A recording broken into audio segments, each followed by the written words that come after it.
បងប្អូនមើលពីរបៀបធ្វើនំផ្លែឈើអានេះខ្ញុំយកដំឡូងជ្វាជាមួយនឹងពោតស្ងោរវាឆ្អិនហើយយកមកកន្លុកដាក់ក្នុងម៉ាស៊ីនបងប្អូនចាក់ទឹកដោះគោស្រស់ចូលទៅប្រហែលជា2វេកបាយអីចឹងណា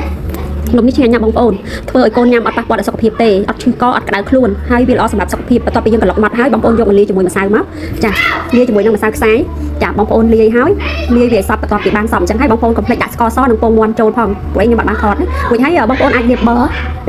រនៅលើប្រអប់ពុំនំហ្នឹងបងប្អូនដុតទៅចាដល់ពេលដែលបងប្អូនដាក់ឲ្យបងប្អូនគ្របវាទៅទុកចោលត្រឹមតែ3នាទីទេព្រោះអ្វីៗវាឆ្អិនស្រាប់ហើយអញ្ចឹងណាតែ3នាទីបងប្អូនវាឡើងឈ្ងុយចឹងមកពេលវាឡើងឈ្ងុយយើងត្រឡប់វាណាចាយើងចាប់ផ្ដើមត្រឡប់វាពេលដែលវាត្រឡប់វាហើយបងប្អូនបាននំជាលក្ខណៈបែបនេះចាគឺនំហ្នឹងគឺឆ្ងាញ់ខ្លាំងមែនតើបងប្អូនហើយបើសិនណាជាបងប្អូនចង់ដាក់ឈីសក៏បានដែរណាបងប្អូនអាចថែមឈីសដល់ពេលដែលនំចិត្តឆ្អិនបងប្អូនបើកមើលនំចិត្តឆ្អិនបងប្អូនដាក់ឈីសពីលើហើយចាំបងប្អូនគ្របម្សៅទៀតទៅ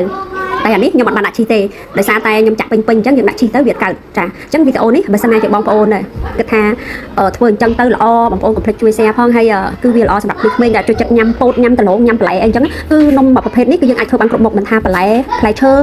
បងប្អូនអាចធ្វើបានទាំងអស់សម្រាប់តែកូនញ៉ាំហើយនំនេះដែរខ្ញុំក៏មានធ្វើលក់ដែរណាបងប្អូនក្នុង6នំហ្នឹងត្រឹមតែ 5,000 រៀលទេមកប្រអប់តែបើយើងគិតទៅវាអត់ចំណេញទេបងប្អូនព្រោះអីបើពងទឹកដោះគោផ្លែឈើវាអត់ចំណេញទេចាគ្រាន់ថាយើងធ្វើហ្នឹងគឺសម្រាប់ថាយើងចែកជូនដល់ក្មេងញ៉ាំទៅវាល្អអញ្ចឹងណាវាអត់ប៉ះពាល់ដល់សុខភាពក្មេងវាអត់ក្តៅកវាអត់ក្តៅខ្លួនអត់ឈឺកអីចាអរគុណជម្រាបលា